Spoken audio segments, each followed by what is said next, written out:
Guys, we're live tonight, and guess what's happening now, guys? It's the reunion of reunions, the former Socceroos. Let's say they're still Socceroos, guys, no matter what happens. Are you ready, guys? Let's party right now, people. Clap your hands, boys. Here you go. They won't hear it, they'll hear it later. Come on, keep your check. Huh? Feel it. Hey, here we go, boys. Don't be shy, guys, don't be shy. Huh?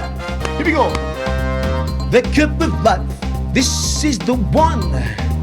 Now is the time, don't ever stop. We should have known, gotta be strong. We should have known, right from the top. And when you feel the heat, Peter, the world is at your feet. No one can hold you back if you really want it there, Kris. I see it in your soul. You want the cup of life, Hendo? Now the days, here you're gonna get it, Davo. Do you really want it? Let's do it, guys. It's Soccer World Cup again. Here we go. Hey, here we go. It's our the people. We are the people. We are the passion. I'm overreacted here, guys. I'm absolutely losing it tonight, guys. I've got the Socceroos with me, guys. We are the people. We are the passion, of course, guys. I tell you what, mate. Well, congratulations, gentlemen. This is a fantastic Socceroo reunion of the century, guys. My God, guys, how do I start here right now? Kris Kalifatidis on the right-hand side. Captain Socceroo's with me. Finally on video, Captain Socceroo. There he is, Tony Henderson. And of course, the man of the moment. I've got to give him a fanfare for this, guys. Mr. Peter Katholos, the cat. And guess who's in the studio, guys? Of course, right now, you're not going to believe this, guys. This man here right now, he's the Socceroo, another one himself, Davidson. And you can see what he's wearing right now for all the Greeks, guys. South Melbourne. Mate, it's one of these shows tonight. Look at Davo smiling there. It's fantastic. You guys are smiling. This is a fantastic, of course, a small reunion. We're going to do some more of these in the next few months, guys. We're going to get some more people on here. Boy, it looks fantastic. The screen looks fantastic. Everybody's on here. But let me just say, guys, how are you feeling right now, Davo? How are you feeling right now? You're not that shy, are you? I'm excited to see my friends on the screen. I haven't seen Hendo and Kris for quite a while. I've seen Peter, but I'm just quite excited to see him. It's great. This is the technology that happens these days, and mate, it's been, you know, Peter, how long I've been doing this. You were on one of my first shows, mate. That was fun, if you remember. One of my first shows on phone was amazing, wasn't it? But now, look where we are now with technology and everything. And of course, mate, how have you been? What have you been doing? It's all happening for you, is that right? No, he's not saying anything. He won't say anything. He's too shy. Are you talking to me, Harry? I was talking, mate. I was saying that loud you can't hear me. You're not listening. Harry, I wasn't sure. Here we go. Mate, I've been great. Last time I was on your show, yes, we spoke about that salesman. You know who we spoke about, that salesman. Mate, please, it's a good bloke. He's a good Tony Gustafsson. And let me tell you, I was spot on the money. Oh, no. Spot on the money. Please. What a fraud. What a fraud. Oh, the Matildas, mate. Anyway, the Matildas. My Who God. are you talking about? I'm talking about that Matilda salesman. Tony Gustafsson. They asked him a question, and he answers nothing to do with the question. It's like, oh my God. Do you know who some certain person call what they call him? You know what they call him? Tony from ABBA. Yeah, that's right. Tony from ABBA. I couldn't believe about him. Good to see you, man. Good to see the boys. It's been a long time. It's good to. I caught up with David not long ago. Yes. Tony, I see from time to time. We'll probably catch up this week. And of course, Kris Kalifatidis, I couldn't recognise you there for a moment, but mate, you look great. Mate, look at this. Look at these guys, mate. Honestly, and of course, Hendo, Mr. Captain Socceroo, of course, my friend. Wasn't it nice the other day? I said, "Is that Captain Socceroo on the phone?" I made his day. He said, he didn't know who it was. Remember what happened a couple of days ago? It was amazing. I just want to interrupt with Tony Henderson. He was a mentor for me for the national team. Gee. I was a youngster coming into the national team, and Hendo. That's right, Devil, yeah. And Hendo was like my father and big brother, and also my worst enemy. We used to give it to me as well because his standards were too high. But I'm glad that he was my mentor. And Kris was my mentor at South Melbourne as well when I was a youngster as well. He was exactly good too, yeah. Yeah, no, and both of yous, looking at yous now, it's great to see you because it's been so long. Yeah. Great to see you, boys. A lot of memories. As soon as I saw you, a lot of memories came straight back, and I was thinking about all the good old days. Get the balls out back again. Get those balls out again and go for it, you blokes. You should be doing some Legends games. Hey, Harry, I just want to say something. I went and watched Tony Henderson Yes. at the Sydney Sports Ground I remember jumping the fence back in the day to watch you play Socceroos versus that team that with Pele and Beckenbauer. Oh, Cosmos, the Cosmos. Yeah, Cosmos. The Cosmos. Oh, right, yeah. What a game that was. Anyway, I remember that. I played against them in Melbourne. Victoria. Oh, sorry, Victoria. Yeah, Melbourne. So, of course, we've got Kris Kalifatidis there, the man there who I saw was at 1978, behind the goals. Of course, I was at that game, Kris. Your cap there, of course, the Socceroos, and I was there. And, of course, at Olympic Park there in Melbourne, I was there as a young boy watching you play there. You came on the ground. What was those Greeks doing to you, mate? Boo, Mate. get him off. There were 25,000 there, mate. I know. Capacity. It was just unbelievable. What a great game to play in against the Greeks. Yeah. Oh, mate.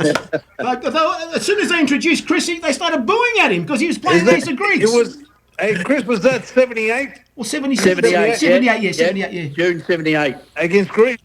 Nah, Olympic Park. Yep. Wow. Jim Shoulder, the coach, eh? Young Jimmy Shoulder. Shoulder, yep. Yeah, good old Jimmy. Bravo. Okay, now, what I want to talk about, guys, is as I've got my notes here right now for you guys right now, this is very important for me to say this right now, that, of course, a few weeks ago, a few months ago, I was in Sydney and I did the interviews down there. Of course, the celebrations of the 1974 Socceroos, the 50 years of their, of course, the 73. Of course, they qualified in 73, and of course now they actually played in 74 for the World Cup, the first time ever in Australia. But the problem with everyone out there is this, guys. Please let me tell you, and all the kids and everyone, there was more Socceroos after that, and of course some of these guys here were the next generation of 74. Is that right? Is that right, Mr. Davidson? You were the next generation. He can't say anything. I was part of Yes, exactly. the generations coming. You know, there was a lot of generations. No, but straight after 74, you were in that period. And of course, the cat was there. You were there. Tony Henderson was there, and Kris was there just after there in 78, of course. But the thing is, everyone out there should understand that there are more Socceroos that played, not the 74 Socceroos. Of course, they were the pioneers. They did the first one. But of course, Peter, you know those hard days, mate. I want to talk to you about, and I'll talk to you guys right now, the famous coach. The only coach that I love, the only coach that's absolutely mad, as crazy as ever, the incomparable, the mysterious. Who am I talking about? Rudy Goodendorf, guys. Rudy Goodendorf. Good. Look at him laugh. Look at him laugh. Look at these guys. Look at the cat laugh. Honestly, guys. I think Hendo. I think David. Did you have him as a coach? I had him as a coach, but only a couple of games. I had him right through. David was one of the youth squad. Him, Eddie, Theo. I had him in the youth squad also, but not in the national team. Absolutely. A couple of games. Yeah, he was crazy. He had no idea about football. He was another bloody. No, don't tell me that you're going to compare him to Gustafsson. He was another error. Another error. Really? I agree, Pete. I totally agree with you, mate.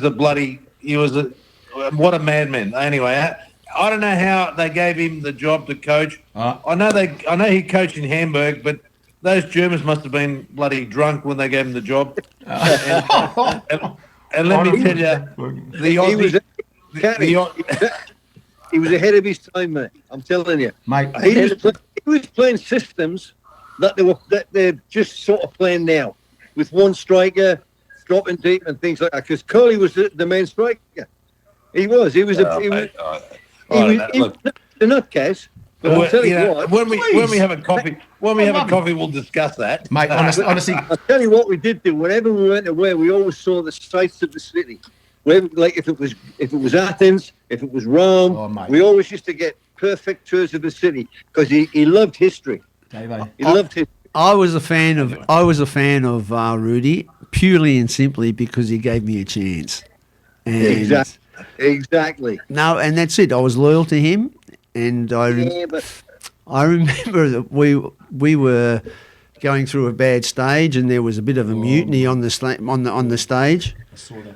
And I think I was only one of three that didn't sign that request. Wasn't there a coup to get rid of him? There was a coup, but the thing is, that was, no one knows about it too much. But the thing is, I was loyal to Rudy. So that's the main thing. I remember because he was the one who gave me the chance. I had the opportunity with the young Socceroos, and then obviously got into the senior team as well. And Rudy was loyal to me, and he was hard. He was a bit, people say crazy. He was very strict and stern, and I want to get to the very German, wasn't he? German. You guys are so I couldn't conservative. put my hand up like Let that. me tell you, No, a thanks. coach that has got no idea how to be creative. Anyone? No, the difference is I work for the federation. Be a bloody Can't coach. talk, mate. Don't say nothing here. Whatever you do. You negative. Oh blokes, no, mate. The idea is to score goals. Okay, they're Oh, good they're guys. laughing at him. Bloody Arrock. Did you hear the laugh? Thompson? All the Oh, same. mate. All the same. Hang on for a second. Anyway. What are you talking about? These are national coaches. These guys should be knighted, Peter. Knighted, mate. Knighted. Up my ass. Oh no! Don't swear on him, mate. Don't swear on him, mate. Don't swear. I want to get to Kris. Kris, you played that game. Anyway, you got creative players, There we go. players that can play, and guess what they did? Sounds like the army tonight. They preferred the runners. That's the truth. To technical Now players. I'm talking. Now in front of me, you guys. Hendo, I respect you highly as a player. I thought you were one of the best bloody sweepers. You had technique. You had ability. Same with you, Davo. You could play. No. And Chrissy, same thing. You could play.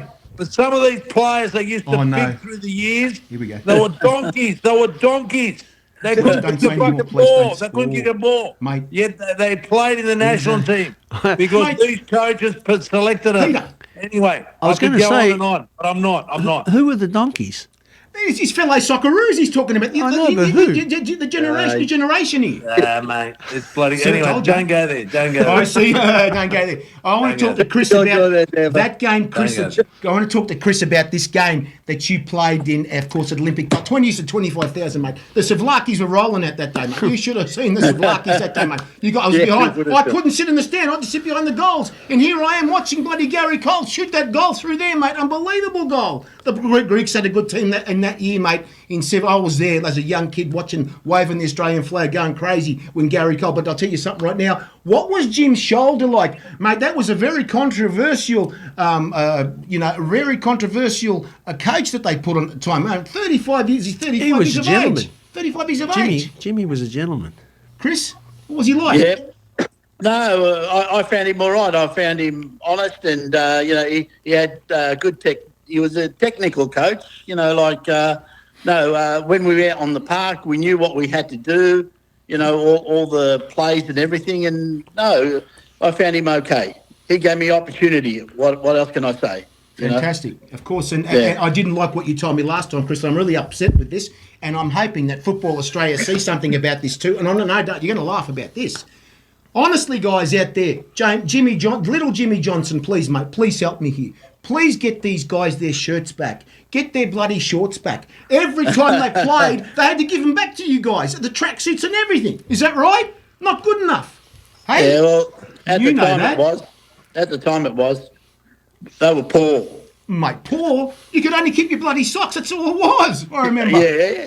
I snuck a pair of socks in my bag. Didn't give it back. mate, But I still got them. Hang on for a I second. still got them. They gave us 74 boys out there. If you're listening, I know some of the 74 boys will be watching tonight. But let me just say, it's time that these guys got an opportunity to actually get out there and give them their shirts, give them the replicas and everything that they missed out on, of course. And they should have. Now, Peter, you didn't get nothing, did you? What did you get? Hey, listen. Hey, Kris, I can't believe. I remember Peter Van Ryn. He used to be the guy that used to collect all the gear. I remember. Oh, here we go. Peter Van Ryn. He used to be like a hawk. Yeah. You know all this Couldn't stuff. say Silver on him, could you? You Peter's did well past, to we get a should- pair of socks. Did well. Correct. Mate, Yeah. so I want to go to Captain Socceroo here. Come on, Captain But Socceroo. I think Hang on. the Socceroos these days, they get all their shirts. get everything, they get mate. everything. Are you serious? I see. I actually watched it with my son and they were travelling in business class. We were travelling down the back, sleeping on the floor. Remember, we were sleeping on the floor, and everyone was looking for somewhere to lay down. Oh God. And God. So things have changed. Let me say one thing about this. A few months ago, we did the spirit of community football, and we had Craig Goodwin's father, Tony, right, at Brunswick City, and you apparently you were there as a technical director or something. And apparently, Tony said, I'm going to bring some of Craig's stuff and give it to the club. Oh my God, man. They're giving them away now. They're giving everything away now, the Socceroos, man. He gave a polo top to the club. He gave a tracksuit bottom. What's going on here, guys? Give these guys something back, and you're giving everything, and they're giving them away. They're giving every time they turn up, they get everything, and they give it away. It's that bloody time. I'm going to talk to Peter Philopoulos about this. I'm going to say something to him. He will tell me where to go, of course, you know that. But Captain Socceroo, did you ever get anything sneaked out at all? Nothing at all? Did you get nothing sneaked out at all? Anything? We had to give everything back. We went on a world tour, and we had 3 sets of strips. Oh, no. I remember that. Exactly. The short sleeve. When we played in England, when it was -1, we wore the short sleeves. We get to Asia, where it's boiling hot, and all of a sudden we're losing it. Come out, and everyone said, "Hang on, shoot me, UK or Italy or something like that." 4 inches in Zagreb, and we got short sleeves on. Oh my God! No, we never got anything. So you wore short sleeves in the cold of England. In the cold of England, short sleeves. In the cold of Europe too. Oh my God, mate! Unbelievable. I think we were in Italy with short sleeves. In Zagreb. Mate. And the thing, what I want to go is, I think I've sent you. We were tough guys, mate. I think I sent you guys the game against Greece, Domazos. He told me a story this afternoon. This bloke here next to me, that he got his shirt, Domazos' shirt. Oh my God, mate! What a story that is. Can you say what happened? I got his shirt. Oh no, there's more to it than that. But it's up to Dave or whatever. But the thing is, that game, mate, that was the game that we saw a brand new sport invented during that game, guys. It was called chair throwing on the ground. Chair throwing on the ground by Rudy. Now, you remember that day, of course, Hende, you saw that chair go right across the ground. He threw it at the referee. Absolutely. The referee never gave him a card or anything. It didn't matter. Look, in China, he was throwing crates of soft drink. Oh my God! He threw crates of soft drink, then we did something wrong there. You guys were thirsty. You had to give me something. I think that was part of Rudy's resume in terms of being in the public eye and all that sort of stuff. No. Oh, mate, can I just say to Kris, we're going to go back to the NSL days right now. Of course, you and Alan Davidson here next to me you played together. And now the thing that Kris told me once. Now I remember. This what you said to me, Kris, about Georgie Campbell. You were actually his hitman. Is that right? You were the hitman. No, yeah, I was his bodyguard. Exactly. Yeah. So were you there at the time with Georgie Campbell? Say that again. Georgie Campbell. You at the time with Georgie Campbell? I was there with Georgie Campbell. Yeah, Davo was there. Yeah. Did you see any? Did you see his? I didn't know Kris was his bodyguard though. I thought. When he came over in '77, the club asked me to look after him. So. Like on and off the field. Okay. So whenever he got tackled, it was your job I'd go up to the player and tell him, "You do that again, and you're off." You're going to fix him up. Honestly, guys. Those were the days. Of course. Geez, lucky Georgie, eh? Buddy, no one said that for me. This bloke here. You could look after yourself, mate. Georgie was only a small bloke, so he was under 5 foot. He could. Yeah, he needed. Someone with a bit of muscle. He definitely had a good bodyguard then. Oh, yeah, geez, mate. Davo, after he left, he went to Preston. What happened in his first year? They broke his leg. Yeah. I wasn't there. You're saying, "Where's Kris?" Yeah. Oh God. Let me say about bring Hendo one, mate. I saw you on this video. You ran the whole length and scored this. Was it Singapore or Indonesia? Was it Singapore against Singapore? You ran straight through. You ran straight through the whole of those little guys like pygmies. I don't want to be saying I'm racist or anything, right? But you ran through all those guys and scored that goal. Remember that goal? Does you remember? Which goal's that? What goal? You scored a goal. I remember it. Remember that goal he scored? I can't remember. It was against Singapore. Taiwan. And he ran straight through. It was like, my God, no, what's going on? Like a bloody... That was in Adelaide. Yeah, and then he ran through them like he was some kind of bloody bowling ball. He looks like a bowling ball now. There we go. Oh, jeez, you blokes. Unbelievable, you guys. But I want to get to Peter here right now. The most funniest moment the most funniest moment with these guys on the field? The most funniest moment, whether it was the coach, you had an argument. Oh, look at this. He's been waiting for this. The most amazing, he's been waiting for this. Oh my you God. tell me the most craziest time of when you played. What was the most funniest or craziest time? This will be interesting. He won't say anything. I'm trying to. Who you are? You're talking to me, Harry? Oh, he's I'm trying to work out what's something funny. He's trying to avoid me. Everything was serious. Mate, listen. We had great days. We had fun. We had some moments. I mean, there's always moments that when you go out. It's always good and bad. Yeah. When you go out, when you're not supposed to, and you get caught and all that. I mean, but we don't. We're not gonna mention those. No, we should. Now we've got a request We're here, not going to guys. mention. We're not going to mention Les Champlain and. No.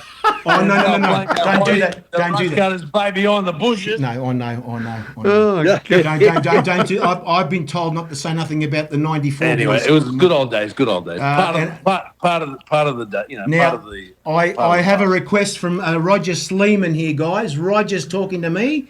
Can we talk football, not irrelevant matters? So what was the irrelevant matters? And he says, stop comedy and talk football. There you go.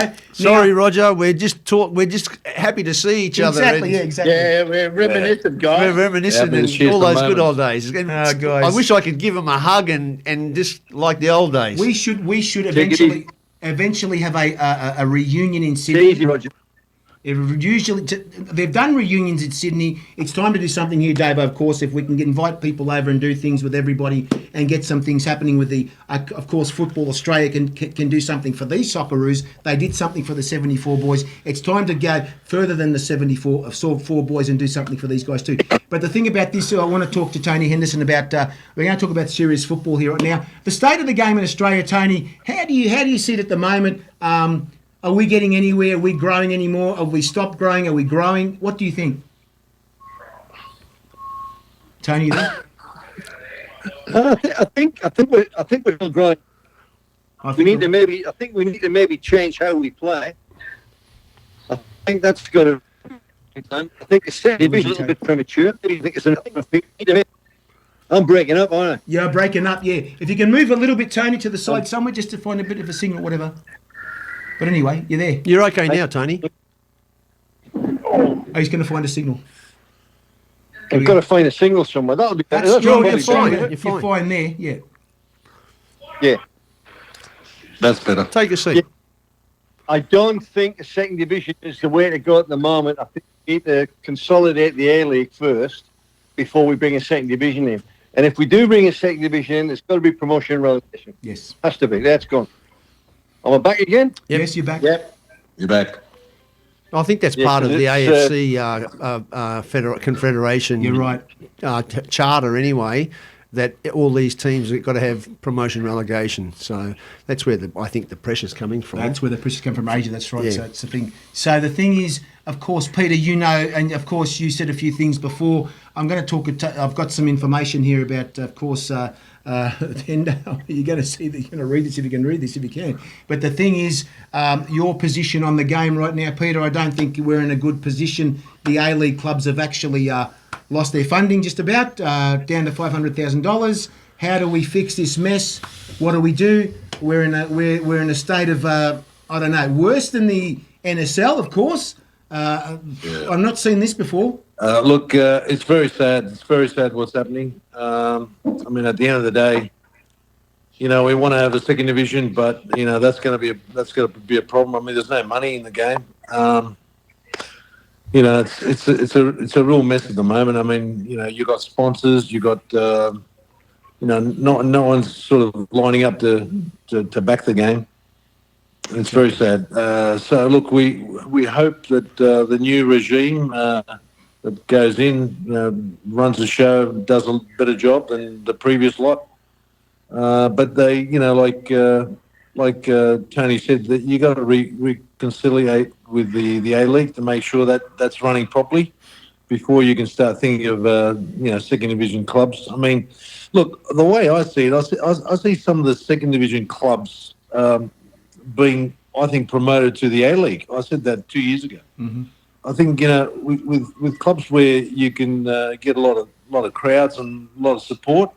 I mean, there's NPL clubs that pull more crowd than the A-League clubs. And they do. And that might be a solution. You might have 3 or 4 clubs that maybe get the nod to move in the A-League eventually. But look, the game is not in the. I mean, we've got a lot of talent. There's a lot of talented players. Unfortunately, we need the game to prosper, and we just need we need money. We need money. Exactly. And okay. Anyway, that's my I have something for Alan over here. Of course, you magnificent displays against Nottingham Forest, mate. Brian Clough, your coach, nice fella. Is he nice? Was he nice then? He was very straight. Straight. I heard a lot of things. Don't worry. And I actually lived a couple of years with him in my face, and but he was a listen. I've had him invite me over to his house. I've had him hold me up against the throat, God. My legs off the ground, choking me, and and that was Hey, Dave, can you imagine doing that now? I remember it distinct. I can remember it right now. I remember I walked in and we were 2-0 against 2-0 down against Manchester United at home. And he walked in, and as soon as he walked in, he just grabbed me by the throat, held me up against the wall, and I was turning blue, and he was screaming. And I always, Brian Clough, if he was at the MCG with a full house, you could hear him anywhere. And he was like 2 inches away from me, screaming, spitting on my face, and telling me I was the worst player he's ever seen, the worst player ever signed, and all that. And all I was thinking, this might sound strange, I didn't want to cry in front of my teammates. I thought I was over, it's over, And someone said something, Gary Birtles said something, and he turned around to Birtles and said to him, Birtles, one more word out of you and you're on the list. And he dropped me and then went into the team talk. And I was thinking, that's it. But was that your last game, Davo? No. What happened was he dropped me and I just sat there and I was just listening and think what he's saying and everything, and I thought, that's it, I'm finished, I'm going home. And anyway, he's talking to the players, giving it to all the players and all that, and then he sat right opposite me, and I looked up and he was staring at me, and I looked down again because I didn't want to get him. And then I heard, oi, and I looked up and he just went like this to me. So I got up and walked over to him and just stood there. And he said, son, go into the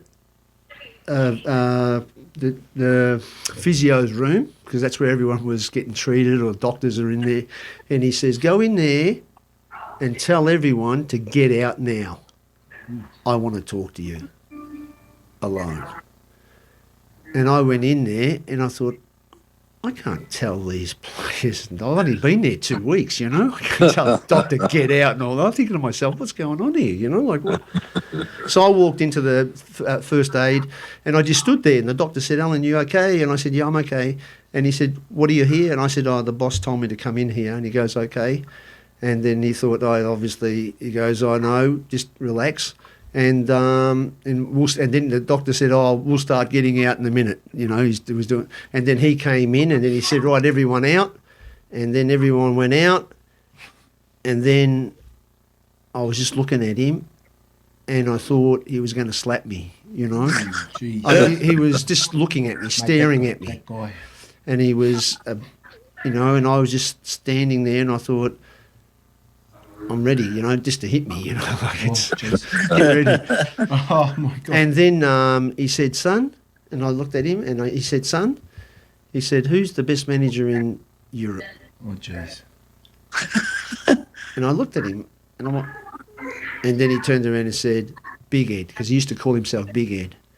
And he said, who's the best manager in England? He said, Big Ed.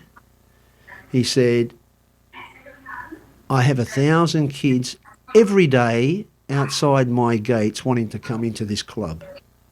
Jesus. And I'm thinking to myself, what the hell's this got to do with me? I'm on the list now, I'm going home, you know. And he said, you've got into my first team, you're playing in my first team. And he said, son, he goes, you go out there in the second half and you do your job, or I will buy someone who will. It's that simple. And he said, do you understand what I mean? And I just said, yes, boss. And I was thinking, I've got to go out. I already had taken my boots off, my socks, you know, like, and I went out, and then we were 2-0 down, and anyway, I made a goal, which was good, and it was 2-1. And then I remember late in the game, it must have been about a couple of minutes to go, we scored an equaliser. It was a full house, and we were 2-2, you know, and then we went into extra time, and I remember Johnny Medgott, he scored a free kick, and we won 3-2, and the crowd erupted. And anyway, I remember going in, and then all the chairman, the president, everyone, all the committee were all in the dressing room coming in, and everyone was there, and I sort of just sat down, and I didn't sort of mix in, and I just stayed away. I was just processing what happened during the game, and what, you know, blah blah blah, and anyway, the boss came in. He banged the doors open. He walked in, and he said, "Anyone who wasn't on that field in the last 45 minutes, out now." So that was the whole committee, the president, the chairman, and everyone. Everyone had to go out, and then he was looking, and I was down the end. I stayed down the end because I knew I might have something to do with it. And then I just sort of snuck down and just tried to hide behind one of the players. And then he saw me, and then he come walking over to me, and I thought, oh my God, he's going to grab me again. You know? And he said to me, son, he says, that's what you get paid for. And just walked out. And that was it. So let me ask you one thing, Davo, about this. What was like a training with him? What was it? Were they all like... He often wasn't at training. He would watch from distance. You know, training would get serious once, you know, all of a sudden, and we know the gaffer would be there, you know, but he was, you know, there's... Hey, Davo, let me ask you this. What did you do wrong so he could have a go at you at that level? What happened? Why was it so... I played a ball into a guy, and I played a ball into a midfielder, and he turned with it and lost it, and he blamed me. They scored.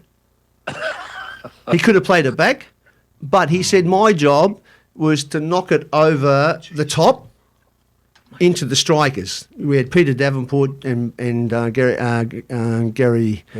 Birtles.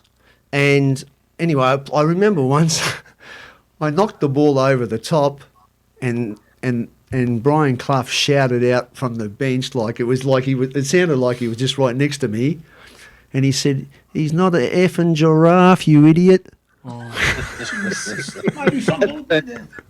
That sounds exactly like it. Before we get on, by the way, there's a documentary on him. Have you seen the documentary film? Yes. Mate, unbelievable, some of the stuff that I saw in the document. It's all true what he did, huh? Everything true. It's all true. What you see is what you get. You know what? There's no. The one thing I liked about Brian Clough, he was straight down the line. You know, and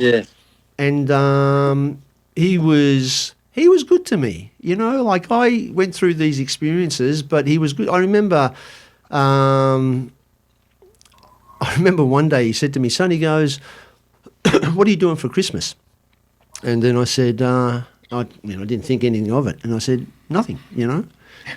So, and he goes, would you be so kind to come to my house for Christmas? And I thought, it's the last place I want to go. I don't want to be near him. Every time I was shaking every time he walked around, everything, you know, because he was.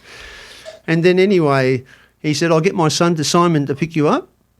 and I'll see you at Christmas. He goes, I've got a guest. I've got a special guest who's looking forward to meeting you. And I'm thinking, and he said, you might know him. He says, his name's Brian Moore. He's a host of the Big Match. And I'm thinking, what? And then anyway, I get picked up. I go to the house, and then all of a sudden, he's talking to me like I'm his friend, and you're not his friend. No one's his friend. No one is his friend. His man management was excellent. And I look at Ange Postecoglou, the way he looks after his teams, and especially I've seen a bit of it with the national team and from my son when he was in the national team in the World Cup and the Asian Cup. And Ange reminds me a little bit of how Brian Clough was. Brian Clough got not close to no one. He didn't give a shit who you were, and he just told you straight. And that's why, I think Hendo might know as well, is every time there was something in football or whatever, the BBC would go straight down to Nottingham to interview Brian Clough because he would tell the facts straight. And he straight down the line. He doesn't care about who you are, what you are. He'd tell you straight down the line. You know what I mean? The way it should be. He was. That's probably why he wasn't the England manager, because he was too direct and too straight, and he's was. Not a yes man. Yes. Not a yes man. Yeah, that's right. And that is great. That's a great story, David. That's what amazing stuff. That's what I experienced. And I had 2 years of it with him, so. Can imagine. I could write a book about everything he did to me and what he said, and like you mentioned, someone mentioned about what was it like training with him when he was out on the ground. Yes. I remember one day we were out in the ground training, and there was a plumber working in. One thing I found with English managers, they were so sharp. They were so sharp and witty with one-liners. And this particular day, we're on the training ground, and he saw the plumber inside working on this sprinkler system. And he turned around and said to him, "Oi, off the ground now." Gee. And this plumber looked at him, and he's walking again, and then the gaffers looked at him again. He's not getting out, and he started walking towards him. He said, "Listen, hey, off the ground now." Jesus. And then. He didn't get out. He looked up, started walking again, and then the gaffer went up to him, and then this guy came out, and he had a wrench in his hand, but he was about 7 foot. Oof. Once he got up, and Brian Clough turned around and said, "Son, you get this job done, and I'll get these bloody shits off the ground now and training on the bloody other ground."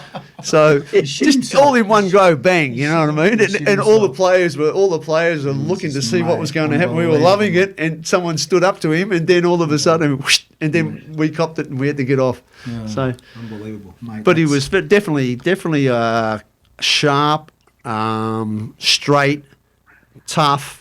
And high expectations guy, and he achieved everything he achieved was down to him, and I think that he was one of the best managers that the best manager that I come across. I have a question here from Roger for you, Kat. You're gonna love this one, mate. You're gonna look at his face. These questions are tough questions, mate. Have a look at this. Now we just spoke about Davo. I just asked a question about Davo as well. Cat submission against New Zealand in the first leg in 1981, the qualifiers. Your omission. What did you think? Oh, here we go. It's going to come now. Oh, okay. Roger. He's got him. Look, listen. I was killing it at the time. I was the player of the moment. Okay? Yes. Shut up, don't laugh. I'm not laughing. Tommy Docherty was my coach. I could tell you some stories about Tommy Dock anyway. Yes. But we won't go into Tommy Dock. We've heard this before, Dave. And unfortunately, Rudy did not play me. Mm-hmm. And I think, it was a big mistake because, look, I could have helped the side. We needed creativity. Unfortunately, they were lacking. They had some donkeys in the middle of the park, like I said before, and unfortunately the creativity wasn't there, and that's it. We didn't get there. We didn't make the World Cup. That's the game we had to win. That's the game we had to win. We had to win. But look, let me tell you, I was listening to the story with Davo with Brian Clough. I mean, he was one of the best. There's no doubt. Well, probably he was a legend manager, and what a great story. But I'll tell you a story about Tommy Doherty. Tommy Doherty was he was larger than life. We had him at Sydney Olympic back in '81. He came in here, and he had an issue with the physio's wife. He had to leave, and they sacked him, and he came to Sydney Olympic. Where's he going? Anyway, Tommy loved to drink. He loved to drink, and one day we went to Brisbane. We went to Brisbane to play against George Best. Well, we stayed at the Gold Coast because he's never been to the Gold Coast. We lost next day.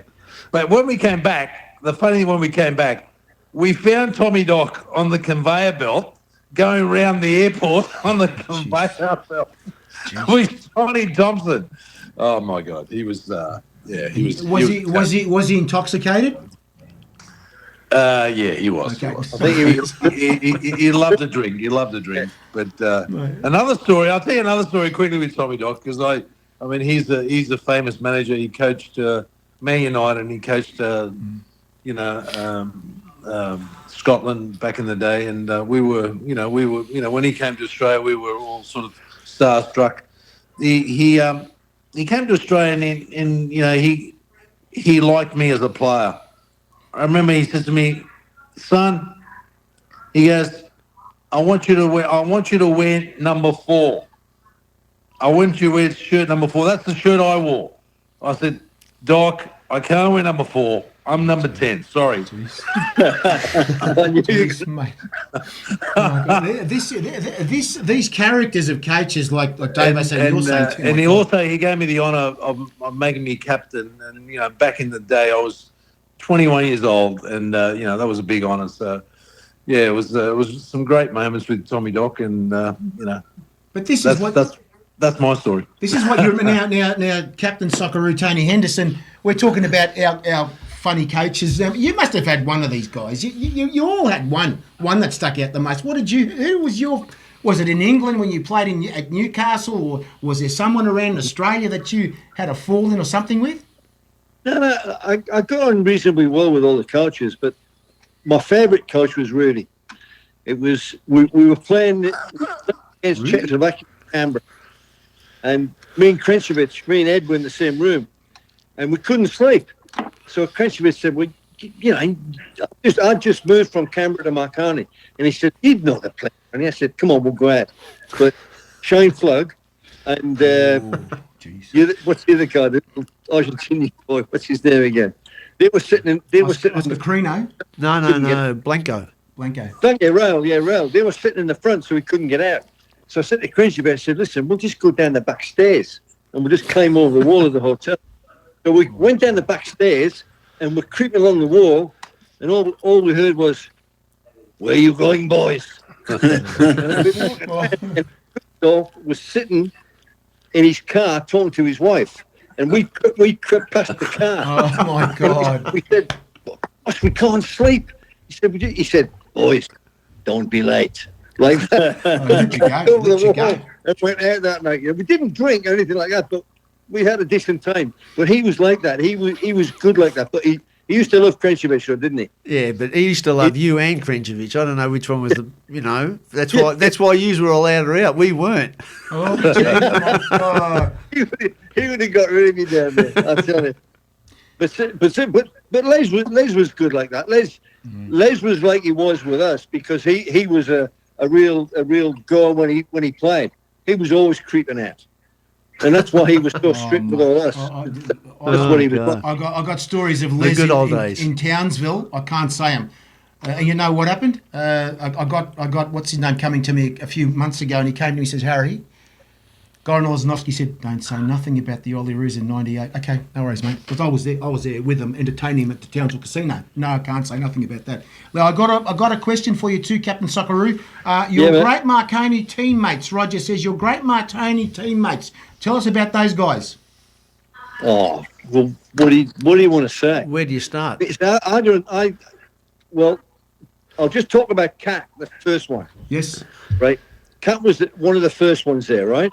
And I remember the grand final in '88, Cat. Yeah, 88 against Sydney United. Against Sydney United, '88, right? The pitch was absolutely atrocious. Absolutely atrocious. And no one could get a hold of the ball, only one person. And that was Catty. Catty was doing it. And I always rated you, Catty. Although I used to have a go at you all the time. But same with Dave. It's like anything. You never have a go at people who you don't rate. You've got to have a go at them. But that day, you went up in my estimation just a little bit further than you actually were. Because you're the only one that controlled that game that day. It was incredible. It was hit. But you look at the ones we've had at Marconi. Like now in, let's say, the A-League, you can't get a striker. Now, you look at the boys I played with, like Rod Brown, Eddie Krenchevich, Mark Yankovic. There was a heap of them. Shani. Was Mariani? Mariani was at the time, Birdie. Yeah, Birdie Mariani. Played too. There was a heap of them. Frank Farina, Slucker Nastevsky, David Lowy. Keep going. Australian Keep players. going. Australian players. You can keep going. That's the difference. I listened to Hendo. That Marconi side, I remember coming in 87, in 88. That Marconi team was unbelievable. I couldn't believe how every player, like the competition for places in that team was, it was one better than the other. It was so, I remember going to the park, it's like, it wasn't if we're going to win today, it was like, how many goals we're going to win by. I mean, that's how good the team was. I remember that was good old days. First team I played for. Good time. Although, David, you could probably disagree there. David was very special too, mate. Don't worry about that. I want to bring Kris on. Kris, now your days at South Melbourne with Dave over here, mate. You guys would have known some crazy. We won the NSL in '84. Yeah, we won the NSL Cup, but the season and all that sort of stuff. So yeah, we had not a bad side. Yeah. Not a bad side. Oh, geez, you blokes. Honestly, not a bad side. You had bloody Australian players everywhere. Carino. Oh, yeah. Oscar. Ange also played for the Socceroos a little bit as well. Ange was there. Yeah, he got a few games in. That's right, yeah. So he was a 19-year-old then. Yeah. I just don't want to talk about that bloke, Gary McDowell. You know Gary McDowell. Did you play with Gary McDowell at all? No, not me. No. Thank God for that. He came after me. Yeah, I played with him. Oh, God, mate. I played with Gary with the national team and with South Melbourne. So there you go. Was it a little bit hard, him?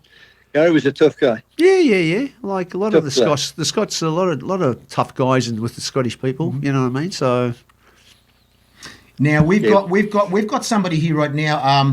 Mark Trenter. You guys played against Mark Trenter at all? Yeah, did you all play against Mark says here, Sydney City. had some great games against these boys. We mostly win. We won, he says, against you. Is that for real? He beat you all. It depends. Yeah, Sydney were a good team and a good unit. They were a good unit, but I don't know if they won every game. They might have won the majority of the games. I don't think that's right, Dave. They didn't win every game. I remember they're beating them 6-1 at Pratton Park. Okay. Hey, Mark, do you remember that game? No. I remember. Oh, he's going to come on now. I remember jumping and beating Mark Trenner in the air. He was a centre forward. He was a big guy, and I went over the top of him, headed the ball. I remember that. That's all I remember. That was like a wow. I won the ball. I'm getting another question here. I'm getting something from Roger. He's saying, "What about Paul Degney?" Yeah, fullback. Yeah. Paul Diggers. Was a great player. He was in the start with Rudy, wasn't he? At the start with Rudy. He wasn't that fit though, was he? He was injured though, I think. Hey, he wasn't. He could run down the line like a demon. Yeah, Diggers. Up that left flank. Paul Degney. Geez, you're bringing a number. One out of the. People are asking if anybody is out there right now want to ask questions. Please ask questions on us. We're going to put them right here, and we'll tell the boys. They're forgotten names, aren't they? Really? Yeah, exactly. Paul Degney. Jesus Christ, he was a really nice guy too. Really nice guy. Exactly. Good footballer. Great player. I want to go. I forgot about Shani. Peter Shani. He could run that bloke. He could run. He was another good guy. Eddie, Mark Jakovic. Yanko, I'm sure with the pace they've got, they've absolutely crucified the Air League defences today. Like him, like the Krenchevich through the middle, Yankovic through the middle, Shani on the right. We just killed them. They couldn't cope with them. You're talking about. What about Vieri? What was Roberto Vieri like? What was he like? He was a miserable, small Italian, but was an absolutely unbelievable player. Oh, mate. Good brain. And you know what? Good brain. His brain. It was his key. You didn't realise what you had until he wasn't there. Yeah, that was the problem with Robbie. Because me and Gary Byrne used to get annoyed because we'd do all his running. A bit like Gattuso would do for Pirlo and people like that. You know, they were there to do a certain job, but me and Gary thought we could do better. You know, that's what we're there for, to run for him, to give him space. And it worked out a treat. And Shani knew every time Robbie got the ball, Shani knew it was just pinged in behind the fullback and boom, Shani was gone. Now he could play. Okay, we've got some more guys talking. That's what he wanted. We're getting all this stuff coming through right now. Arthur, have you sorry, Kris, have you seen Arthur Xanthopoulos lately, or have you been in touch? No.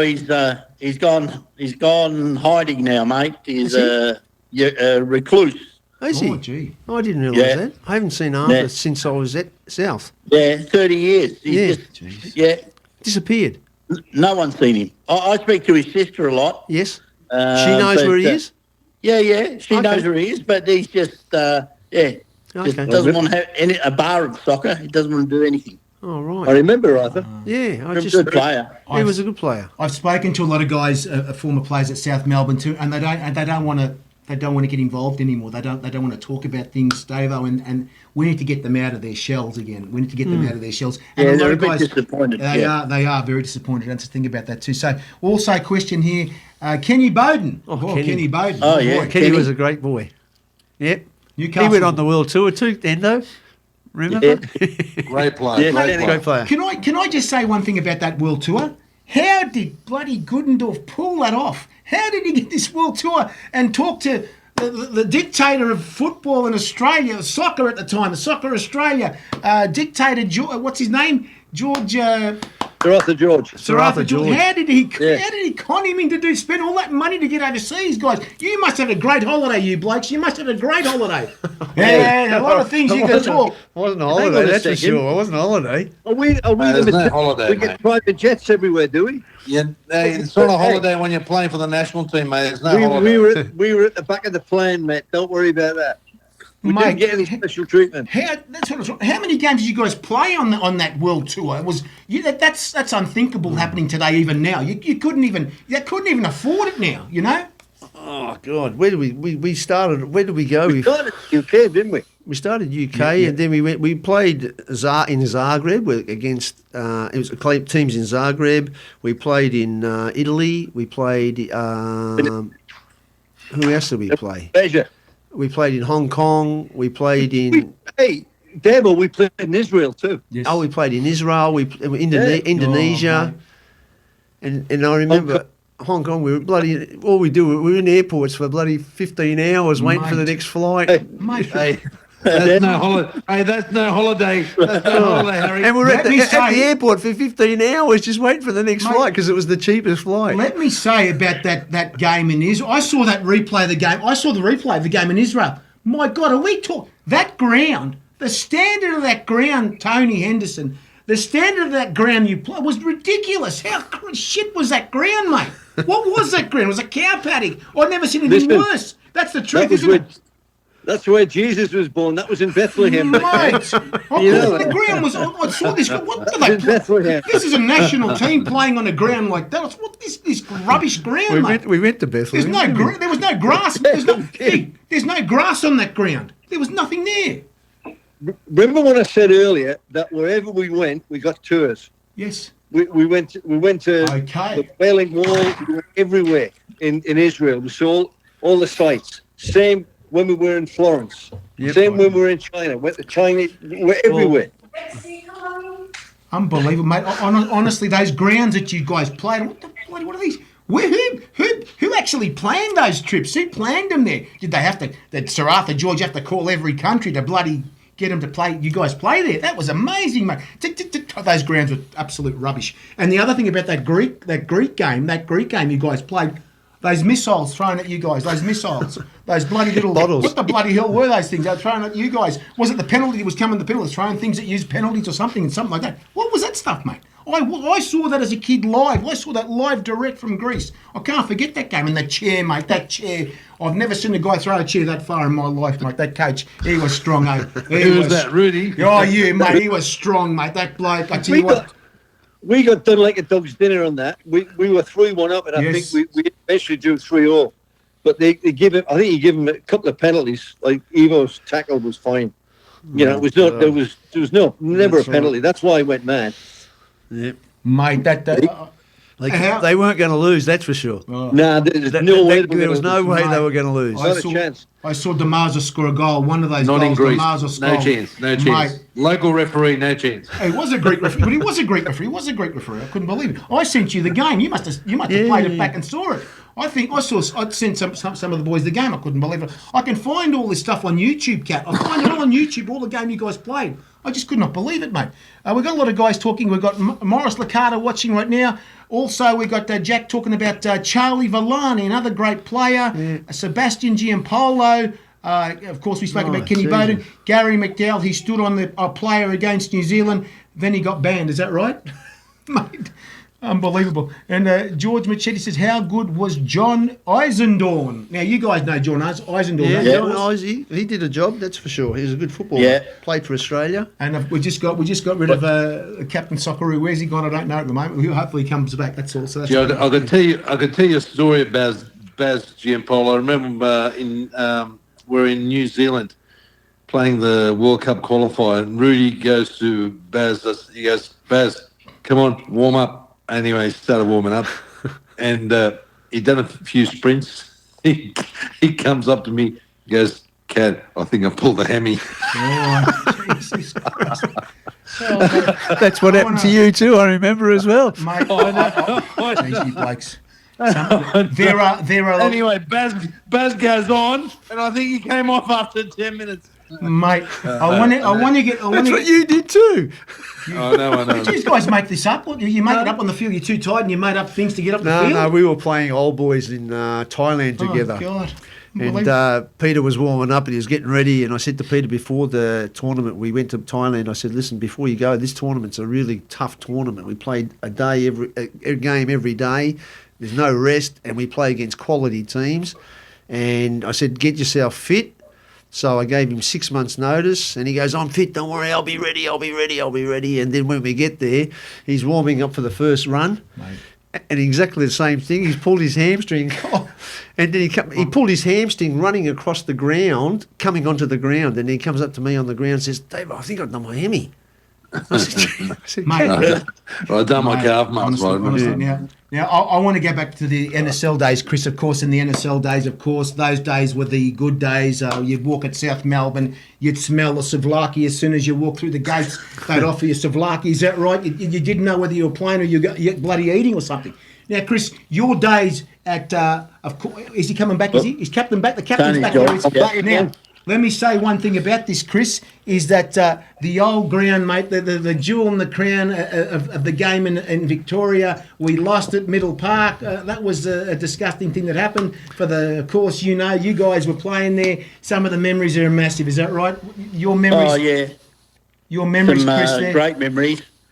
The biggest memory was when Malcolm McDonald and Charlie George came out. We played against them. Yeah, it was just some great games. I think 18,000 capacity was there. Yes. You're back in, though. He's back on. So the thing about yourself too, you played. Did you play with Malcolm McDonald at South Melbourne? Yes, played with Malcolm. Yeah. He played 4 or 5 guest appearances for us. Yeah. So no, great man, good person. I think great striker. For me, the Greek community was not only for football, but for me off. They were the ones who actually got me involved in football.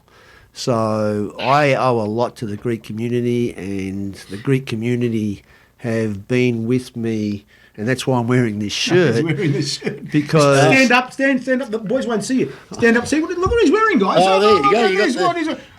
That's what you wore, Chris. a cracking shirt, Chris, you wore that that's a replica of 1977 that you wore, Chris.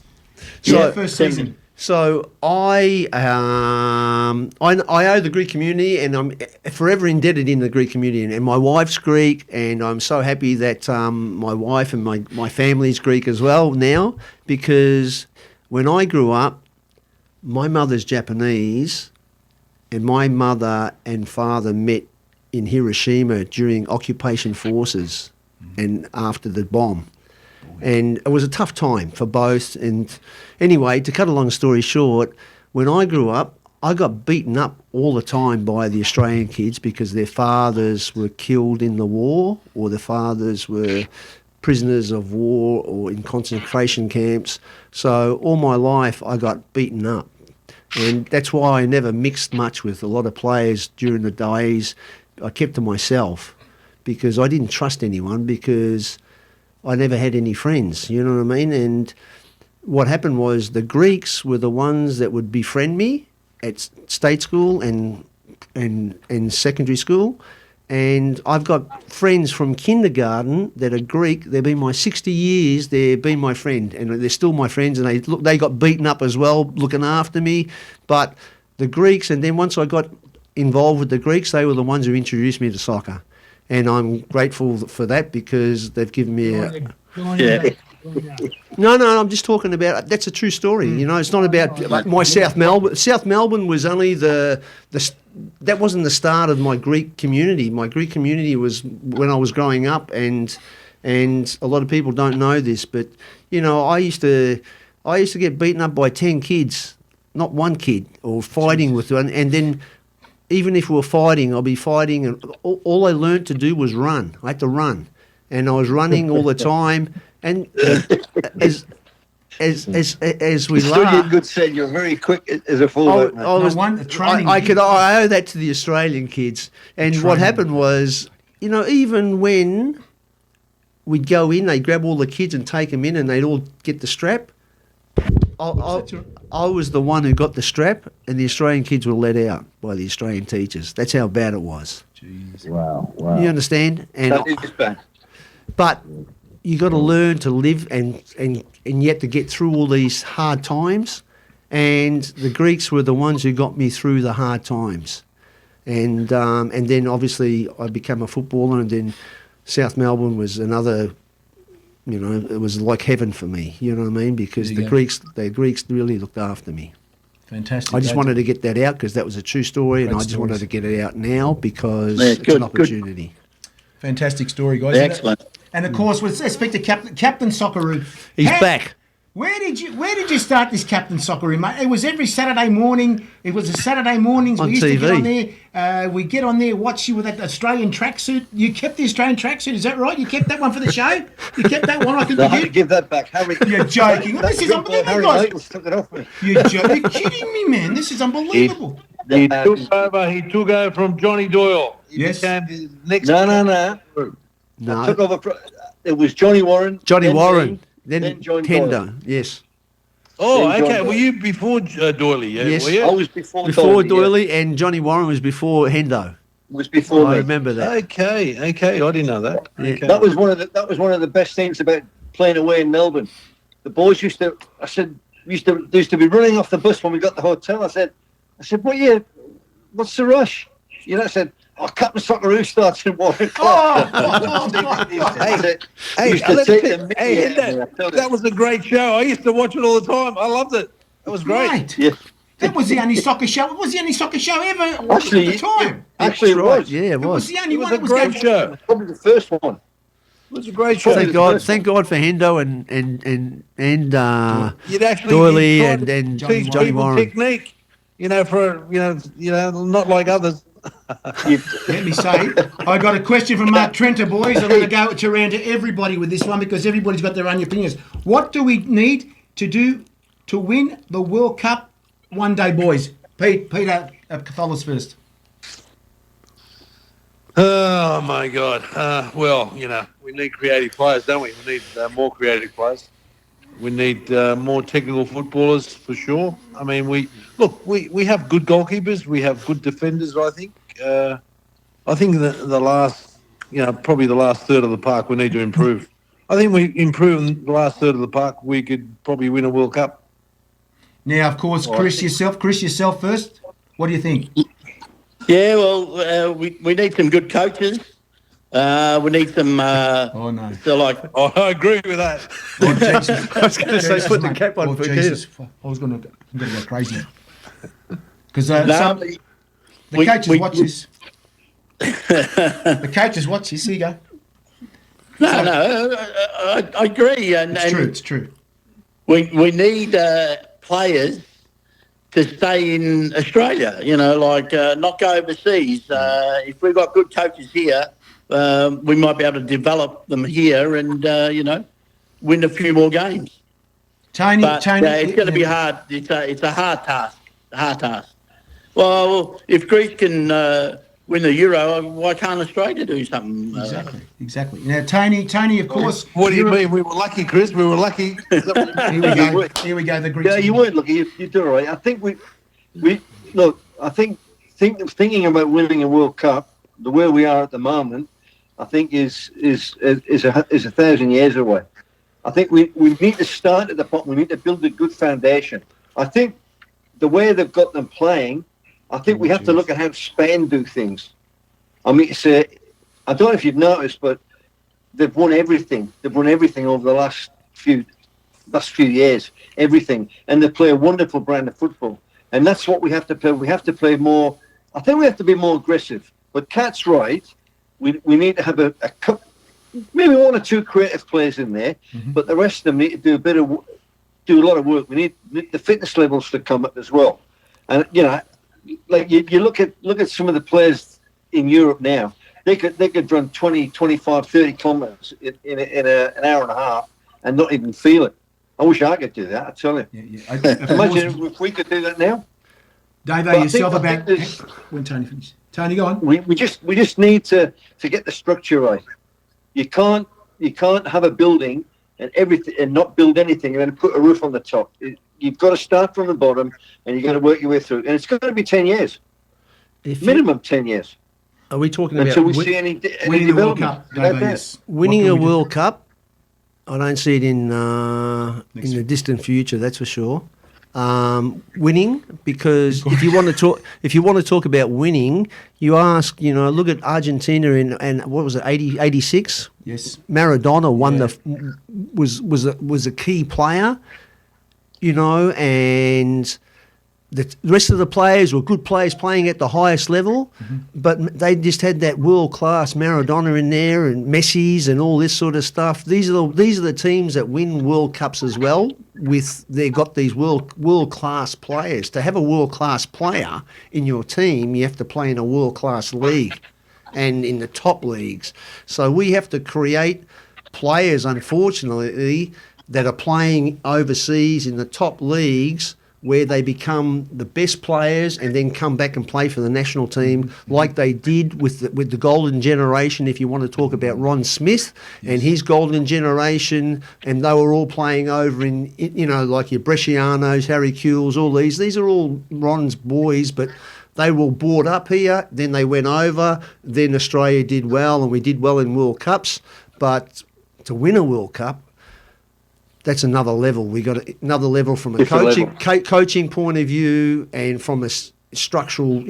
We got to start developing players through to get to play overseas in the top leagues, and once they're playing in the top leagues, come back and then play for the national team, and then have a treadmill of players going overseas, and when they come back and retire themselves, they'll come back here and play.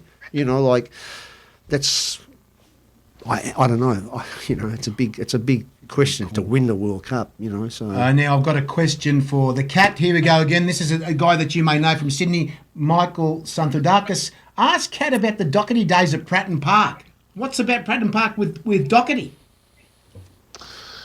Mate, like I told you before, I mean, Tommy Doc was bigger than life character. I mean, we had full. Capacity capacity at Pratton Park. We had, besides the ground having, a cricket pitch right in the middle, and we had to deal with. That's what we had to deal with back in the day. With those grounds. By the way, we played in grounds. Some of the grounds were atrocious. Oh, we passed You talk about Israel having bad grounds. Oh, mate. What are you talking about, mate? What are you talking about? Some of the grounds that we played, some in Melbourne were pathetic. In Sydney, oh my God, Pratton Park, oh my God. But anyway, back in those days, it was. We had a great side. Doc was a great motivator. Really, I remember one game. He grabbed the team sheet. He said, "Oh, who are they?" He goes, "Oh, they're crap. Let's go and kill them, boys." That was his.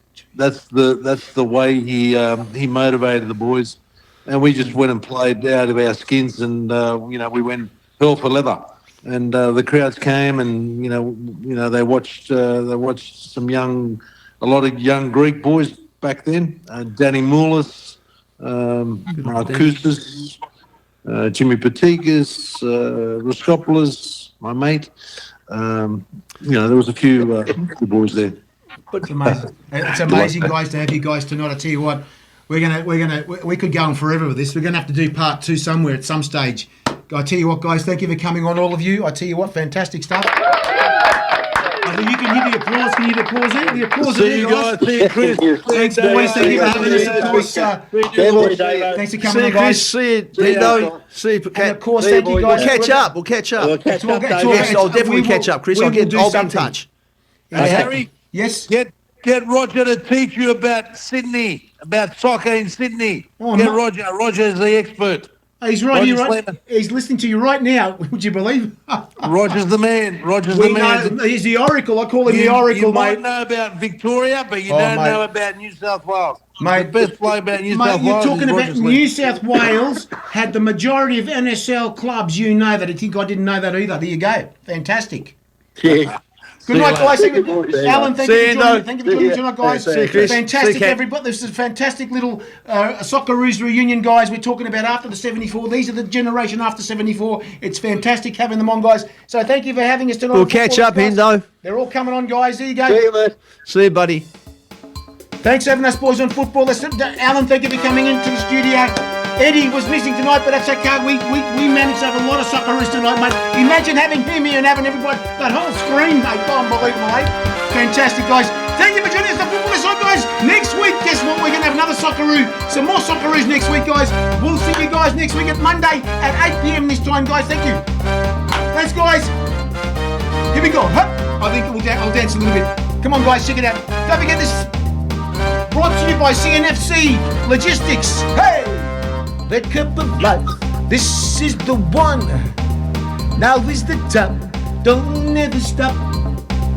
We should have known. Good night, guys. We'll see you next week at 8 p.m. Monday night. Good night, guys. Thank you.